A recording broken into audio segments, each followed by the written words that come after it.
Tonight, we're going to have an hour to talk with the people who spearhead all the efforts of taking care of our loved ones, our family, and everybody in the Milford area. The heads of the medical center here. Why don't we start with an introduction?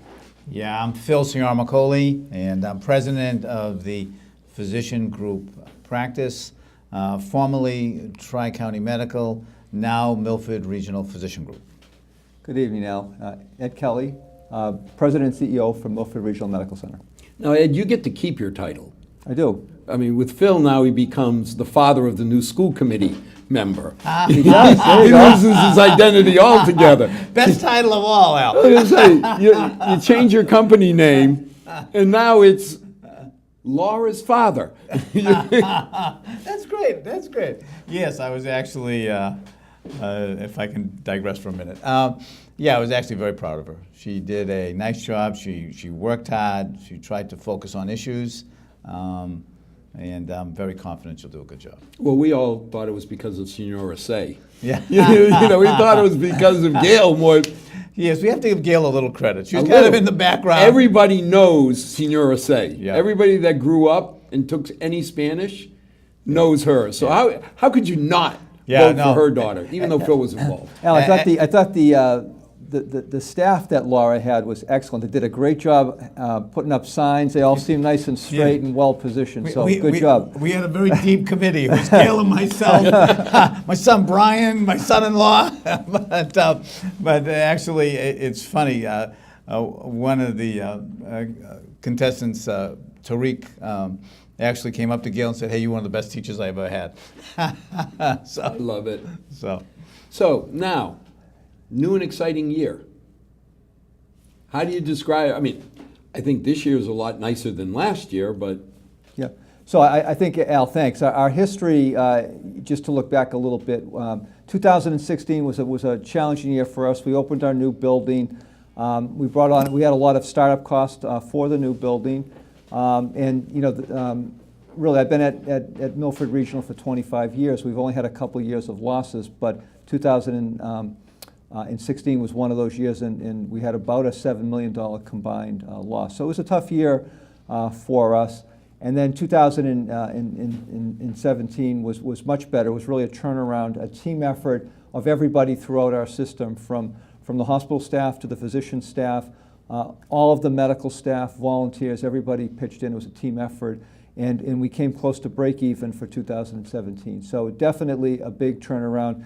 Really a vote of confidence that we did the right thing in terms of building the great facility that we have. And certainly the Me and Family Pavilion, it was both a facility we needed. It's really turned out to be great.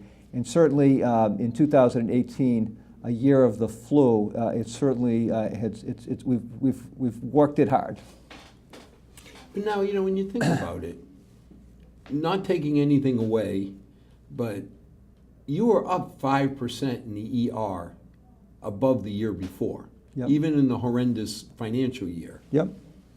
I mean, most hospitals, especially community hospitals around us, would have thought that was an outstanding performance. Right, it was.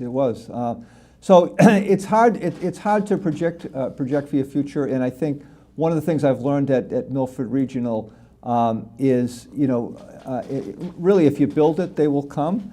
When I think back to our old emergency facilities, in terms of, we used to have roughly 28 patient rooms, and we used to have 22 to 27 beds in the hallway. And that was just what we were used to and what we knew. And so in terms of building a brand new facility, 50 rooms, very spacious rooms, it's hard really to estimate what was going to come in. But we're very happy with where we are today. We have a great facility. I think as importantly, we have a great staff. And we hear that loud and clear from patients that visit us. Well, I can tell you, my wife had an allergic reaction, so she went into the ER. The environment, I mean, not that, the Taj Mahal Hopkins compared to the old one, not taking away either way from Jeff, because the medical care was always outstanding. But when I had my mother in there in the hallway, it didn't quite feel as relaxed and comfy is when we walked in, and there's my darling bride in her room, and it just had such a different impact. Yep. First of all, the requirements of new facilities are more spacious. So our rooms are bigger by code.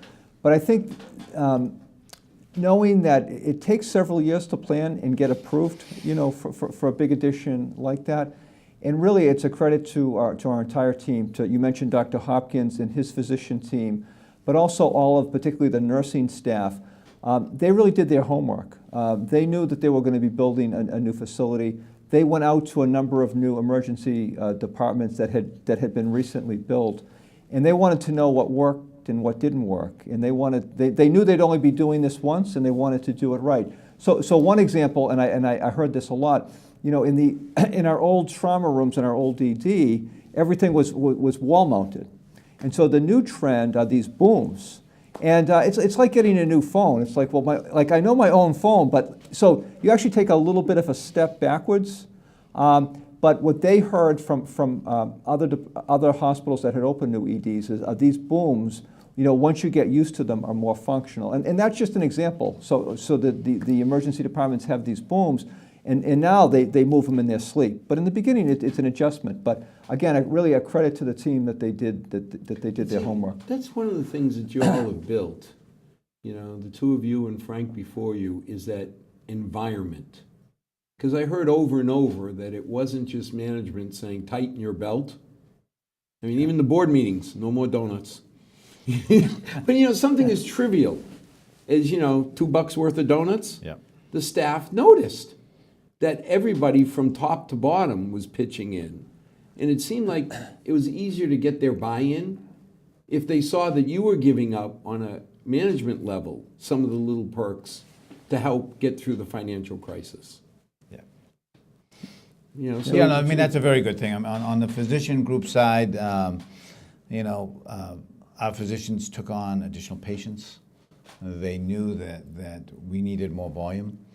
And we had huge access issues, and so they really responded to that. And as you said, we really, we tightened our belts, but it's messaging too. That if your board is not, is cutting back on meals and allowances, that's kind of a healthy message to the rest of the group. And we've always had, we're a hometown system. We've always had a very strong culture. I think one of the things that Ed has done, and for a number of years, is just reinforced that we're kind of a neighborhood hospital of people who know the patients, who feel strongly about the community, and all of that really, you can feel that, and that's a really good thing. Well, like I say, too many times you read, that companies are squeezing everywhere except senior level. Yeah. And I have no issue with senior management making a lot of money when the company does well. Like when Lee Iacocca made a fortune with his Chrysler stock, Yeah. I thought that was the greatest thing in the world, because he took no salary, and he said, well, if it works, I'll do well. Can't begrudge him. But when you see too many of these health organizations or companies losing a ton of money and yet increasing bonuses, it just doesn't feel right. And what you all did is you said, we're going to play part of this, and we're going to squeeze like everybody else. Hats off. Yeah, well, thank you. Good. Now, Thank you. Yeah. what's with the new name? The new, it's funny. It has a long history. Tri-County was formed, just so you know, it's been a subsidiary of the hospital since inception, okay? And it was formed in 1992. In the collective feeling was that we had a number of docs in private practice. So we really didn't want to go out and advertise as the hospital physician group.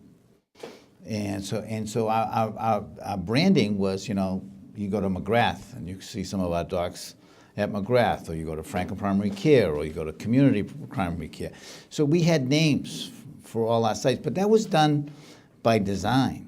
But over the years, there's very few physicians in private practice, and I think there's 4 or 5 that you haven't hired. yes, there's a couple. There's a couple. Really, that's true though. That's true. And So the feeling is that we want to show that we're an integrated system. I mean, people would say, well, Tri-County is not the hospital and vice versa, and we have been since inception. So I think it's important to reinforce that message that we are an integrated system, we work as one system and we work together. And I want to thank Ed, for reinforcing the one system concept, because in the past we were two systems, and it's sometimes that's not a good way to approach healthcare decisions as two different systems. You really want to approach them as one. What's best for the system as a whole? Okay, and that's worked out very well. Yeah, I think just to reinforce what Phil said, Milford Regional wasn't used in the initial naming because it was very sensitive to the private medical staff, who were very, very supportive of saying, hey, you need to bring physicians in. The whole decision to set up what was Tri-County Medical Associates at the beginning was one of the most important decisions that's been made in the recent history of Milford Regional. I wish I could say it was really a stroke of brilliance, but it was really out of necessity. We couldn't get physicians to come into private practice, and other systems were starting to employ physicians, but we had a bigger need than other systems. And so to set that up was really, like I said, was key. Over time, other healthcare systems realized that they needed to employ physicians, and so UMass, they used the same branding, and we knew we were different, but we just kind of went with it. But when we opened the 3 urgent care centers, people, that's when people said, geez, who are these urgent care centers? So the immediate feedback wasn't as recognizing that this was part of the system. And so it was really the urgent care establishment that really said, you know what, this is the time, to change our name. So it's a little bit of a process, and we're still struggling, because it's easy to just say Tri-County. And easy to say Tri-County. But we're making the adjustments. But now, when you think about it, though, I mean, it's always been the joke. You remember when you're at Holy Cross, how many kids wanted to go into medicine? Yeah. And today, when I advise the kids, I tell them, if you have a passion for medicine, God bless, go do it. But don't do it just for the money anymore. Right. Oh, that's Especially the primary care side, and we'll talk about that. But you can make just as much money in business and not have the demands. Yeah. But I always found some of my closest friends who were fantastic physicians, probably the worst administrators, for running an office, the least efficient office managers. Yeah, I mean, if you want to go into medicine, you go into medicine because you really want to help people. Financially, particularly in primary care, it's okay, but it's not extremely. You make a good living. You make a good living, but it's not extremely lucrative. I mean, I think years ago, when we all grew up, we actually looked at physicians as being very successful, both financially and career-wise. Okay, today I don't think that's the viewpoint, particularly in primary care. I mean, specialists, will do better than a primary care doc. Okay, they tend to do procedures, and the reimbursement is higher on the procedure side. But no, you have to have a passion to do it. Phil, when we grew up, 4 names, hallowed ground when they walk. Right. Cicchetti, Capisi, Mustard. I mean, you go through the 4. Yes. And probably 95% of everybody in Milford could trace themselves back to one of those 4 physicians. Right. And there was a different respect level back then, actually. I think those physicians were revered. Absolutely. They really were. Their families were revered. And now today, not that the physicians are disrespected, but the patients are well informed and they ask good questions, and so it's a whole different relationship between a patient and a physician. Now, the physicians group really wasn't set up because Ed wanted more profit. It was, my understanding, it was set up so we could attract a level of talent and let them do what they do best, which is care for patients. Yeah, and we've taken away the administrative burden, and physicians want to practice medicine. Okay, and administration is not a strength. Okay, but we also we want our physicians to support our healthcare system. So when you look at the physician group, it's not measured by profit and loss. it's measured by the ability to retain people in our community, in our system. Okay, so that we have from a primary care, from a specialty care, from a hospitalization, from day surgery, from ancillaries, from whatever we do, we want to keep that here. It's obviously better for our patients if it's here. People don't really like to commute. And it's better for our system to have a thriving community hospital. But the environment you've set up, because I've said it more than once, my hat's off to you, because the physicians, I've only been here 10 years. I've only been here 14 years. Yeah. It's amazing the retention that you maintain amongst the staff. Yeah, we feel very lucky, and again, that's, it's self-fulfilling. If you hire good physicians, it attracts other physicians, people want to stay. I was just going to add, it wasn't that long ago, I've been at Milford Regional 25 years, but physicians, their old track was they came into town, they took out a loan, they hung a shingle, and I think they had to be as good business people as they were physicians. And many physicians told me, like, they figured it out, because if you didn't do a good job, there wasn't a paycheck at the end of the week. Things have become more complicated in healthcare. For example, more recently, deductibles and things like that.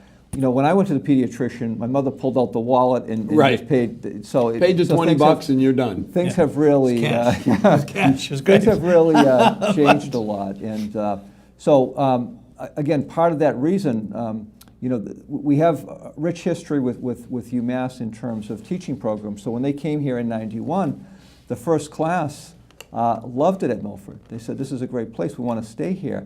Who can employ us?" We didn't have that vehicle. We had Tri-River and we had Fallon Clinic at the time.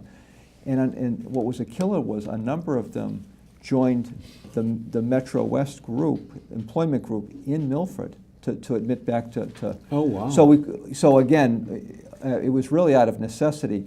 And I've probably mentioned this before, but it's hard to believe, but when I came to Milford, because we didn't have a primary care base, we didn't have HMO Blue, we didn't have Tufts. Harvard and Pilgrim were separate. We didn't have Harvard. We only had Pilgrim. We only had one of the major four. And so once we started to attract these great primary care physicians, that took care of itself, and the payers said, we have to have Milford. Is it even possible in today's day and age? I mean, I know what you've invested in electronic medical records. Yes. But even if a physician wanted to be on their own, you can't do it. Could they even accomplish it today? No, it's extremely difficult. You have the investment in capital, which is the EMR, which is huge. You have training. You have, and again, it goes back to the basics. Hiring people, maintaining staff, employee relations, doing billing. I mean, we have for the group, we have centralized billing. We have over 25 people in our billing department doing billing. And that's a whole nother expertise. You're familiar with CPT codes and maximizing your reimbursement. If you're alone doing that, you really can't. You don't know. I remember we were developing ELISA assays. Mm-hmm. And everybody would default to the CPT code that said ELISA, otherwise not specified, $18.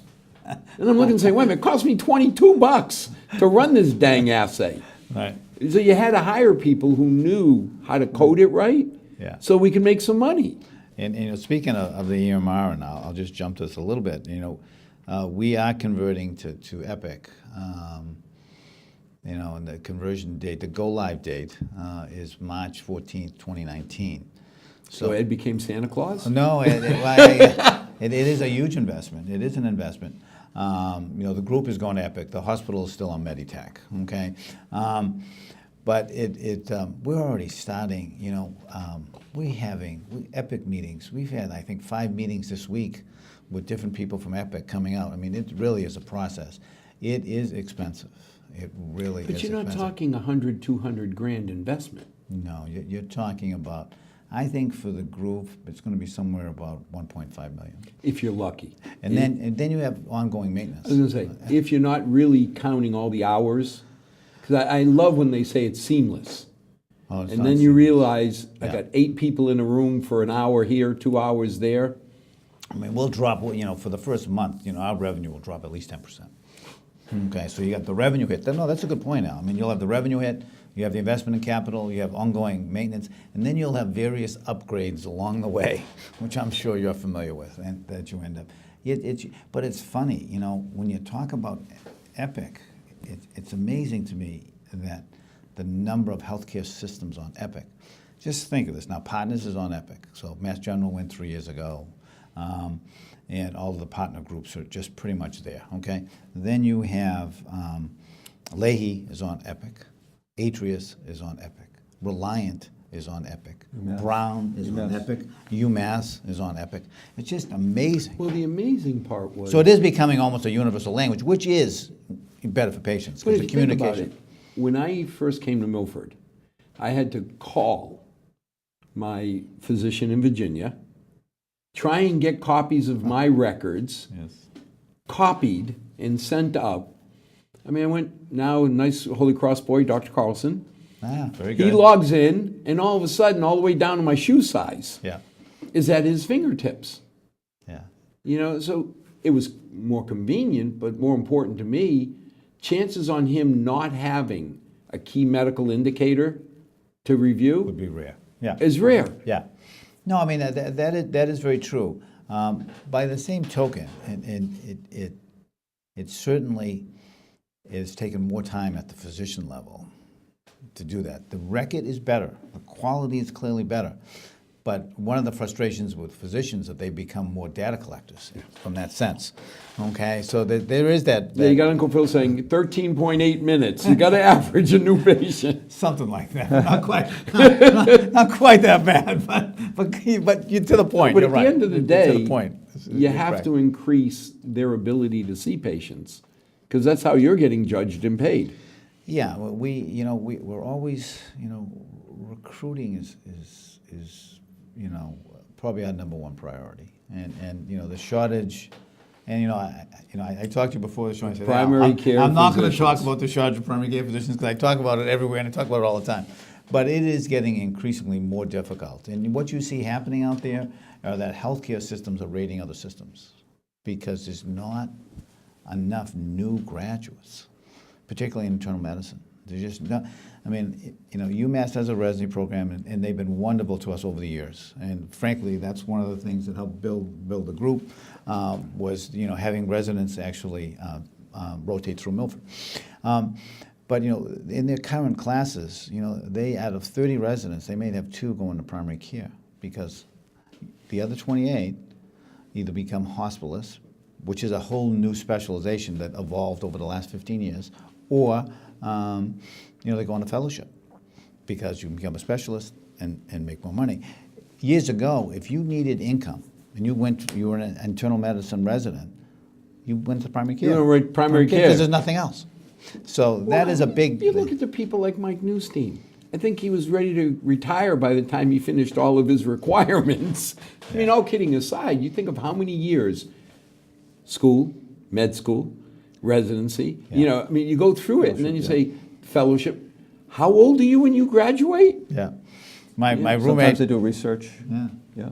My roommate from Holy Cross went on to med school, and so we used to meet after we graduated. He said to me, "Hey, look, you're making money. I won't make money for years." I was working with people who were mud fuds, the MD, PhD, and I just sat there and I said, did you retire before you got out? By the time you get your MD, your specialty, and then you go for a PhD? Yeah. God bless.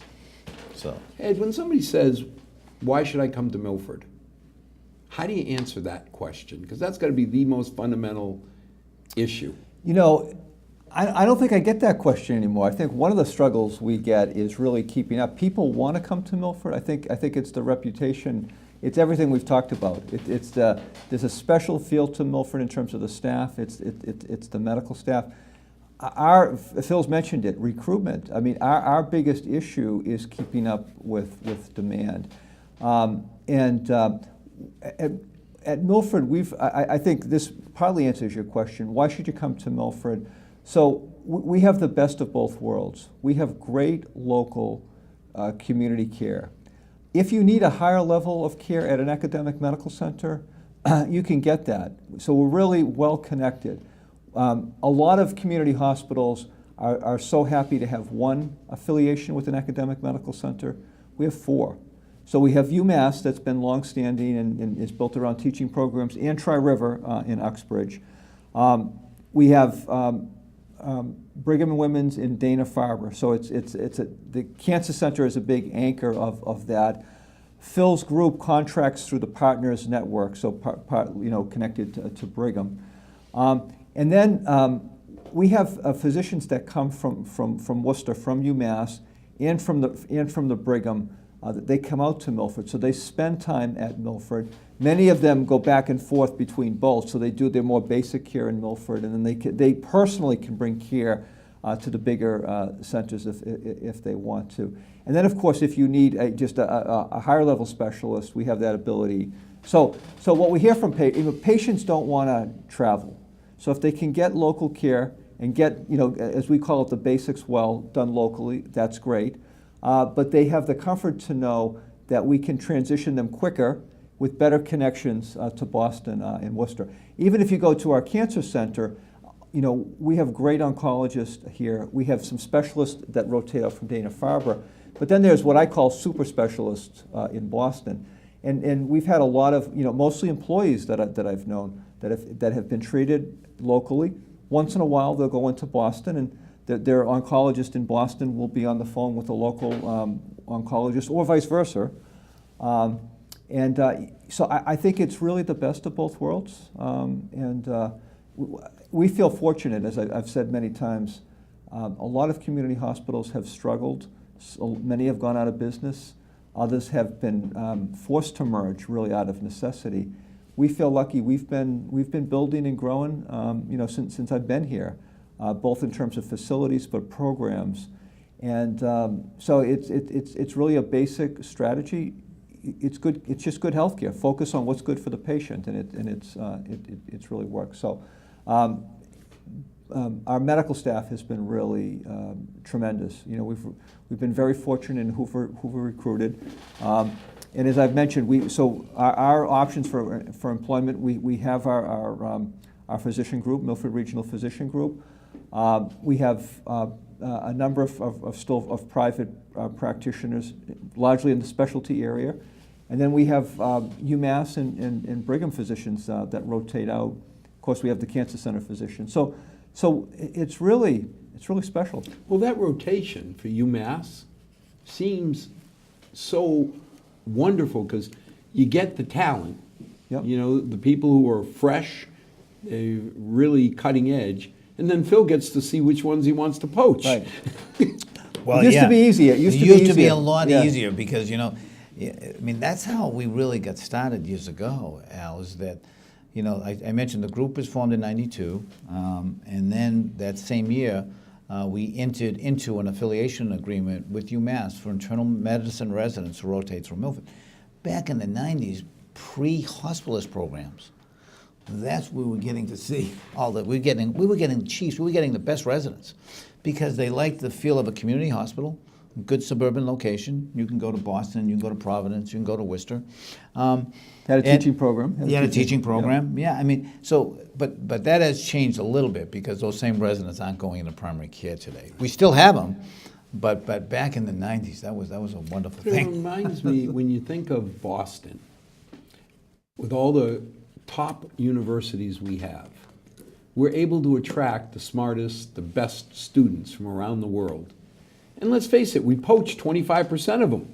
We keep them in the area in the United States. Seems like you're just taking the same model and introducing them and then keeping some of them. Yeah, but one of the things that we've talked about that, and I've thought about that because you have, huge academic centers, tertiary and quaternary centers. You have UMass on one hand and all the Boston hospitals on the other.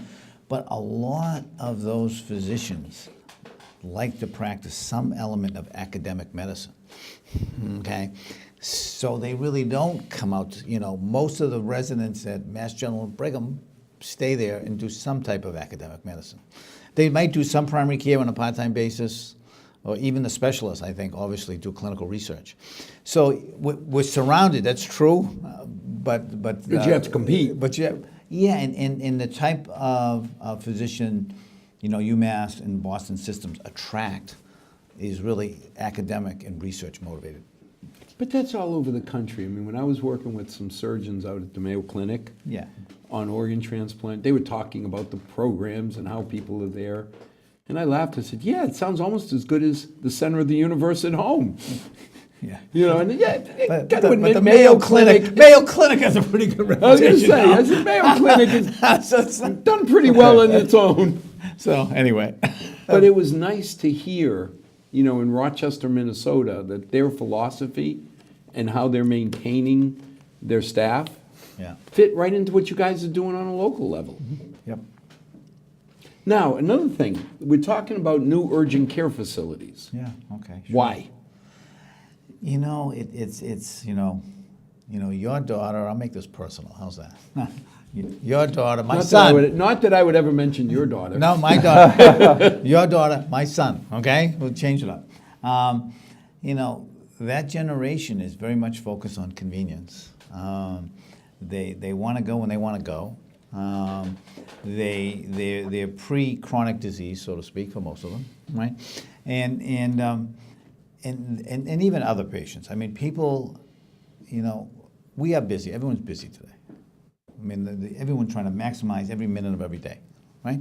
And so with urgent care, you have that access. They can walk in, you know. You can call, you know, you can actually go online to see the wait times on our 3 urgent care sites. And you can go when you want to go. And, you know, that, so it's convenience, it's access, and, you know, the shortage of the primary care physician. I mean, primary care docs today do not have what I would call open slots for acute visits, okay? Because they're just trying to see their patients, so there's a lot more physicals, follow-up. You're doing triage. Chronic disease management. And so again, I think indirectly, urgent care is almost a substitute for primary care, okay? And then in terms of what it means to us as a system is that we're able to, you know, obviously refer to the hospital in terms of specialty care and outpatient testing and ancillaries and whatever. So it is good. And we will continue. We have three urgent care sites, and we're actually seeing, you know, we've hit our budgeted targets for numbers, and we're actually seeing some 3,000 patients a month, okay? So we'll end up seeing 36,000 urgent care visits. Wow. Which is a lot, okay? Wow. We've only been doing it a year. And hopefully, you know, we're going to do more. I think we're opening a new facility in Franklin. And that we're due to, we're doing, you know, our completion date is March 1st. So, you know, don't ask us to come in during March, because March 1st, we have the Phil bill. hears that the contractor is watching, so he's got a March 1st deadline there. With a penalty clause. So we have March 1st of 2019 for completion, and it's not an insignificant building. It is 45,000 square feet. Holy moly. So it is a very big building, and what we're doing, and people don't really know this. I mean, we have 3 very busy sites in Franklin. We have Franklin Primary Care with 5 internists. We have Franklin Pediatrics with 4 pediatricians, and Franklin Family Medicine with 3 family medicine docs. So, and those, we've been in really rundown facilities. I'm almost embarrassed to say. I mean, you know, we've been in facilities for, you know, 10 and 15 years that really we need to move. And, you know, we've had land in Franklin for years, okay? And so we've been trying to, I mean, it goes back to like 1998. So, you know, we've had land. And we've always said, we're going to go there someday. But for some reason or other, it didn't work, and we were presented with a pretty good situation. This building is going to consolidate our 3 sites. We're going to have OB, okay? We're going to add specialty care. We're going to have urgent care. You know, we have PT right down the road. Okay, we're going to have huge lab and ancillaries, including mammography and ultrasound. Okay, so it's going to be like a little medical complex. It is right over the Bellingham line in Franklin, on Route 140, right across, not exactly across, you know where Grelk Farms is? Mm-hmm. You know, they're right in that area there, right across the street, right before Forge Park, right before 495. So we think it's a premier location, perfect location for us.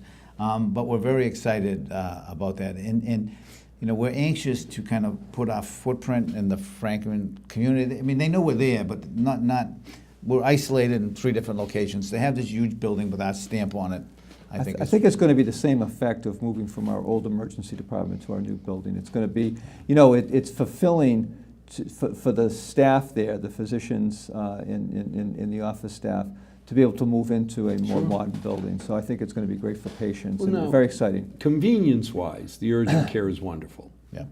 because you can Yeah. look. I want to go back to, you know, it's interesting, you had mentioned about we got into urgent care. For good reasons and really for concern of patients, our own physicians themselves didn't want to open urgent care because why? They want to take care of you when you're sick. So they want to do your routine stuff, but when you're sick, they know you, they want to take care of you. But this was during the period where we were trying to grow and, you know, open a new building, and they said, you know, I think I was, you know, we had a leadership meeting that Phil runs, and they said, you know, if we need to grow, and if we don't do it, someone else is going to do it. And also talking about, you know, if we open our own urgent care center, the physicians, it's going to be all the same electronic records, so they'll be able to share that. And so really, it was the spirit of taking care of patients that we said, okay. And I think just to reemphasize what Phil said, you know, it's less about patients that would go to the emergency department. It's just more about, you know, a patient can call up at 10 o'clock for a visit. You know, you can say, we got it at 3. They're saying, you know, I really want to go at 1. Now. Yeah. You know? Right. So it's meeting you know, patient expectations and Well, I so- saw it because, you know, when Lexi, my oldest, finally turned 26, they said, okay, you have to leave the pediatric practice. At 26, you're no longer a ped. And then she starts looking. All these practices, closed. Yeah. Not closed to mean bad, just they're at capacity. Direct compare, yes. And you sit there and say, for the love of God, I mean, I know they'll take care of their patients, but how do they even leave room open? It's a struggle. I actually, something happened today. Ed doesn't even know this. I haven't told Ed yet, but we have various pods, you know, family medicine pods, internal medicine pods. So the family medicine pod today met, and we had a physician who left in Franklin who had a huge panel, some 2,000 patients. So the physicians within this pod today decided that they were going to take 1,200 of those patients. Wow. So they, you know, so one took 150, one took 200, one took 250, but it's that kind of spirit because they're already busy. Yeah, no, God bless them, but, you know, when they're already here, and you say, can you take on 200 more? One of the things you're going to see happening over time is you know, advanced practitioners. Al, you're going to see more nurse practitioners and physician assistants in practices, okay? And I think, you know, I know one doc who's got a big panel and already works with a nurse practitioner. He's going to take 400 patients. Wow. But he's going to ask for another nurse practitioner. Yeah. Okay, so I think you're going to see more of that kind of model where you don't have, you know, the primary care doc because they're not there. But you will see more advanced practitioners. Okay. But a lot of the routine stuff, you know, I mean, Dr. Farouk always took care of my mom. 80% of the time, we didn't really need him. You know, an advanced a practitioner could have dealt with the routine meds, the routine, you know, just, she's going in for a checkup. Yeah. But it was nice that even if we had that, you knew you had access when you needed it. And then what we're going to do, just to emphasize, you know, there is a supervising doc for every nurse practitioner, okay? And there's a mandatory chart review program. There's a collaborative agreement defining parameters in terms of responsibility and role. We'll do more training with our advanced practitioners, so they'll be well prepared. Now, one of the things, I mean, people realize that if I go to the ER, because of the overhead, you know, a lot of insurance companies have built in like $200 deductibles and all that noise. If they go to an urgent care facility, my understanding is it's a lot less. It's a copay. It's like going to your primary care doc. So whatever your insurance is, So if I'm paying $25 that's normal, what you pay. That's what you I don't pay. have to pay the $200 or $500. Right. So that's a nice thing. But then people, you know, you hear, well, am I going to get the B team? You know, if I go to urgent care, do I get the JVs? And then it's funny because the urgent care we have here, looks like a lot of the same faces from the emergency room. Yeah, we have the ED docs from the hospital who are at the Milford Urgent Care. We have in terms of Northbridge and Hopkinton, we have family medicine docs. We have an internist who runs the program. We have experience. All the advanced practitioners that we brought in all had 5+ years of experience. Quality is very good. But I'm just thinking, okay, so if I drive an extra mile to the corner of 140 in Yeah. South Main, I'm going to save myself hundreds of dollars, and I could end up seeing the same ER doc that if You I could. drove to the ER. Yeah. Yeah. Now, you might not have all the ancillaries that they need. So there's certain types of things you come in, they're going to send you up to the ED, but I'll take my chance. take your chances, yeah. Right. You know, that, okay, That's right. Yep, I show up and they say, we need this piece of equipment. You got to drive a mile. yep. But for 8 out of 10 times, I'm paying you Could be. 25 bucks. Right. That's a good example. 8 out of 10 is probably right. Yeah. That's probably a good You know, number. I mean, I'll Yeah. pay 8 out of 10 times $25 versus 10 out of 10, $250. Yeah. Right, Right. right, But you know, I think the biggest thing is for people to feel comfortable right. that it's still Milford regional level of quality. Wow, and that's why we talked about the name earlier. That's why we really wanted to brand it, because we wanted Yeah. people to know that it is us. And the okay? same record, so they can reach into your record if you're already part of the group. And they'll still see patients that aren't part of the group, but that's a big advantage. Yeah. No, I saw it. Even if we go all the way out to Hopkinton, Yeah. to the facility there, Dr. Carlson just went bing, bing, bing, and up came Yeah. my family's records. Yeah. Right. No, that's good. So it was, so easy that as long as we stayed within the family, you couldn't tell. And we want you to stay within the family. So, Now, we went to the annual meeting, and you unveiled some new faces. You want to tell us about some of the new stuff you Sure, brought? actually it was really exciting. It was something that we really pulled together at the last minute. But I think, one of the things that we're really trying to do is to promote how fortunate we are with the physicians that come to Milford Regional. So it just so happened, and we're trying to always balance folks. So we had a new group that joined us from UMass, a new group that joined us from the Brigham, and then actually some physicians that joined a private practice. So it just seemed like a perfect mix to put on display. So first of all, in terms of the group from the Brigham, and they're either coming on your show or Yes. we're really, really excited to welcome the Brigham and Women neurosurgery group to Milford. They're actually working out of the hospital in our Hill building, seeing patients, in doing surgery at Milford Regional. And they're that perfect group that a lot of basic care, particularly spine, which could be outpatient, it could require an overnight admission. The basic stuff can be done in the community. And then if you need a higher level of care, they personally can take you to Boston and do that surgery. Now, when you say neurosurgery, Yep. you want to take a layman's view of telling people what that means? It can be back, spine, and brain. And brain. So yeah, but I it think could be brain surgery. Yep. Yeah. Yeah. So we're doing less brain surgery, Wow. although a lot of times what's really nice with neurosurgery is you come up with these, they have these they're relatively minor bleeds, so you're admitted into the hospital, and so having them available to consult is really significant. Well, just having, the ability to use new stereotaxic technology to identify. Yep. Yeah. you know. So actually, one of the things we haven't talked about, but the venture that we've had with our cancer center, which is hard to believe, 10 years. It's been in place for 10 years. We had a little small breakfast to recognize it. Some folks came out from Boston, and we said, "What did people do 10 years ago when we didn't have the cancer center? If they needed radiation, if they needed..." They went to Boston. They went out of our system. It wasn't that long ago. And now we're adding a second linear accelerator, so a second unit to do radiation therapy. Actually, because of that technology, that's part of the reason why the neurosurgeons came out. So there's part of this, so we're going to get a new unit at the end of the year, and like anything, it's like your phone. It's going to be better, quicker, they can do more patients can get care locally here. And there is a component that is going to be for the neurosurgeons as well. So they came out here, and one of the biggest challenges that Phil and I work, getting people to come here. That's the biggest step. When they came out here, they said, "Oh my God, look at this place. Look at the facilities. Look at the primary care base that we have. It's really And we've seen that here at the studio. Yeah. When we first started 10 years ago, Comcast, Yeah. the equipment that Paul Revere installed was good when he did it.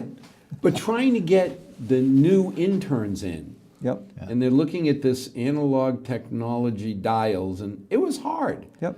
All of a sudden now, with state-of-the-art equipment, it almost feeds on itself.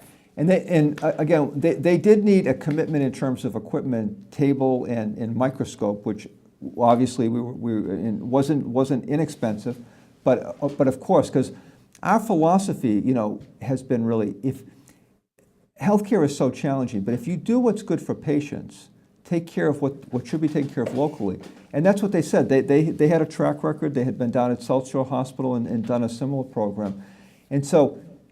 The nice thing, and you'll have them on your show, they're really nice people, really nice. They're very service-oriented. The physician primary care base loves them. They love it at Milford. They really love it. But now this new toy, this linear accelerator, Yep. this is not a minor investment. No, it's a significant investment that Brigham's actually paying for. Well, Yeah, and yeah. again, I was going to bring that up, because this is millions of dollars. Yes, Yeah. That the Brigham is putting in our medical facility. it is. Yeah, we own the building, that's right, that's correct.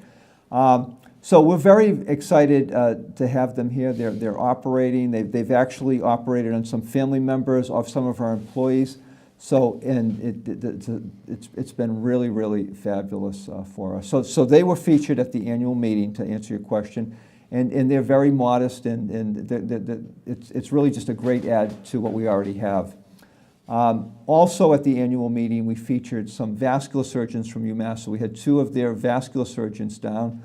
Off and on in different startups, we've had some vascular surgeons that have come through UMass, that have come from UMass previously. But what we didn't have was the ancillary equipment. So if you show up, if you don't have the equipment and this is again at the basic level, not the high end, Not the esoteric one in a million cases. But if you have that basic equipment, you can determine much better who can go home, who needs to stay, and who needs to be transferred to a higher level.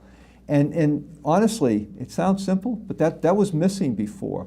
So part of bringing UMass Vascular here was a commitment that we, Milford, were going to invest in that equipment, and that the vascular surgeons were going to make that commitment, and it's been really kind of a win-win for both of us. We understand neurosurgery goes from the back all the way up the nervous system to the brain.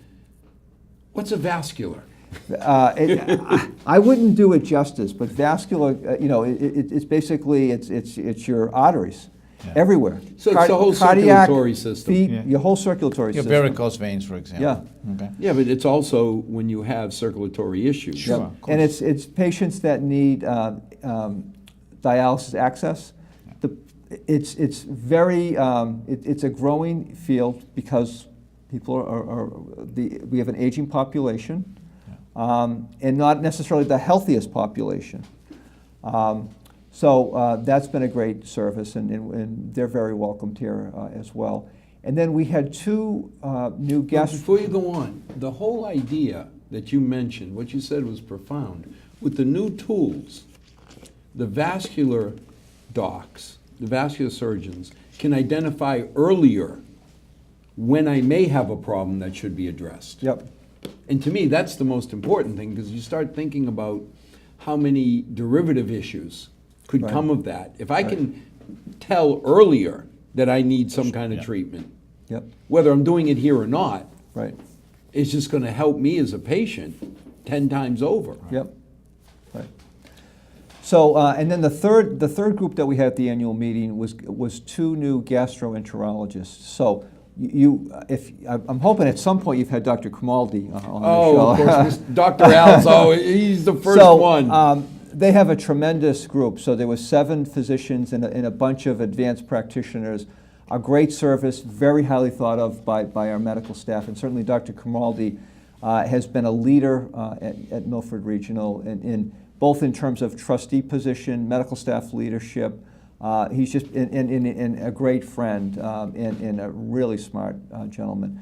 So his group, we're looking again to do better. Everyone's trying to up their game. And so he's got the GI group here has a nice blend in terms of age and experience. And new technology is out, and they were able to recruit 2 new physicians, again, that do general GI, but also have a specialty, which is fantastic. So one of them is a liver specialist, and again, we had to get equipment to help him. It's almost like an ultrasound that avoids a biopsy. Fantastic. And then the other equipment, which was actually more expensive, was what's called EUS, so it's an ultrasound GI that's performed in an operating room type of setting. So I wouldn't do it justice. You'll have to have Dr. Kamaldi on to explain it in detail. You should have that one. Yeah. But there are new services that we have. There are new providers. Again, great people that are thrilled to be here and just complement the GI group, but also complement the cancer center. So again, just great services. So really, talking about what was new at Milford, we just said neurosurgery, vascular, GI. New people. Can we get them all to come to our annual meeting? Probably not, we said, but they all came. They all came, and they just all said a couple words, but to put a name with the face, it worked out great. And then CMO type roles seem to be filled all of a sudden. You have Dr. Solpovitz. He's a veteran physician that spent 18 years at Newton Wellesley. Came in initially as a consultant, and he's really loved it at Milford Regional. He's so respected by our medical staff. He has this, again, has great experience. So we were able to talk him into being from a consultant into our chief medical officer, and he's been really fabulous. Again, a wealth of knowledge, and I think he's also able to connect. You know, some of these things about we want to take care of patients locally, but there's always like little barriers in the way, so whether it's the equipment or anything else. And he's been really fabulous in terms of connecting these dots. Yeah. Well, I mean, it's that whole perspective on what should we take on. I mean, it seems like you're taking on one heck of a lot of new services. We're trying. Yeah, I mean, our philosophy over the years, Al, is really, you know, to continue to invest, to continue to grow. I mean, we've never taken our foot off the gas. I mean, you've seen the cancer center, you've seen the new ORs and ED, you've seen, you know, we've added beds, and you know, we've grown the group, we invest in equipment, we attract specialists. You know, we will continue to do that. I mean, that philosophy has worked very well for us. We've got a robot, you know, too, for surgery. Da Vinci lives. Da Vinci lives. You know Da Vinci, yes. I always like to clarify, because I didn't know in the beginning when I first heard the concept. But a robot doesn't perform the surgery. A physician sits down in a console and directs the robot. And again, the way I like to describe it is laparoscopic. So we had open surgery, then we moved to laparoscopic surgery, so small incisions. Yeah. And I always say, if you think about chopsticks going in, you're limited by your hand motion. But a robot is just another step on top of laparoscopic. But the issue is a robot can bend, it can rotate its precision. hand. It can rotate its hand fully, so it can move You differently can put than it your hand. exactly where you want. I mean, So, yeah. no matter how good Giovanni hands are, Right. there's still a human. And believe it or right? not, Right, there's, you're only- believe it or right. not, there's even Only a get so newer much technology out there we're looking at. We're not ready yet, but you know, one of the things about a robotic system is that we have is it's great for a certain group of surgeries, but the new technology that's coming out has this system that when the robot moves, you can basically move the patient without what they call de-docking. So it's going to expand the types of surgery.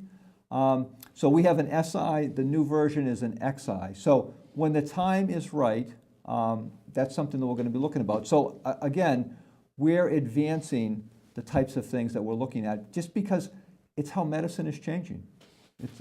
And we're always looking to get recruits and the best and the brightest. When they're training and they've used these tools, you know what? When they come out, They want to stay. they want those tools. Otherwise, you can't get them. Well, I mean, I remember 18 months ago when you came in and said, oh, our performance isn't what we want. We're only up 5%. And You haven't forgot that, huh? no, because I'm sitting there chuckling saying 90% of the CEOs of any of the communities around would say, oh yeah, it's like when we hear about the FinCom, when we cry how much we have to squeeze and people say Milford. You know, in comparison to everybody around us, We do quite well. we do quite well. In the hospital, even better. Yeah. You know, the medical center, we only grew 5%. Well, and there is a story to that, which it might be important to point out. You know, we were so fortunate in terms of we had identified 3 different types of new building project, smaller, a little bigger, and then what we ended up building. And so the big project we knew was over 50 million, and we just said, we can't afford that.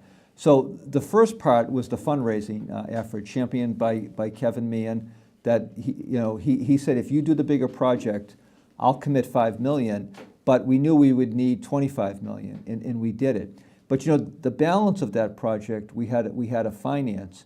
And you know, to make the numbers work, we said, well, how are we going to pay for that? It actually turned out to be like a 10% growth. Wow. So then we looked at all our other projects and said, you know, every time we've built a project, we've done that. And then we talked to these other hospitals that we went out to talk to. None of them said, geez, we built it too big. yeah. So it really reinforced that we needed to go with the bigger option. And hence, that's how we Thank came up God with 10. you did. So we didn't just make up 10%. Right. It was the math that it took to make it work. And as always, thoroughly amazing. You know, if you're as old as I am and you remember the little red building that was Milford Hospital, compared to today where we have a world-class medical center, where our families can expect the best treatment anywhere in the world. And most of it local. But for the 1% or 2%, we have ties. Get to know our facilities. You'll be as amazed as I am. And thank you for what you've built and for taking care of our families. Thank you, As Al. always, Yeah. to our 6 loyal viewers, good night. May God bless. And may tomorrow be a healthier day than today. Thank you, Al. Thank you, Al.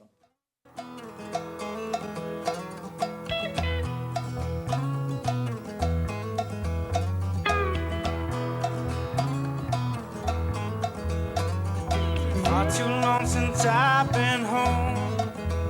Been running all my life just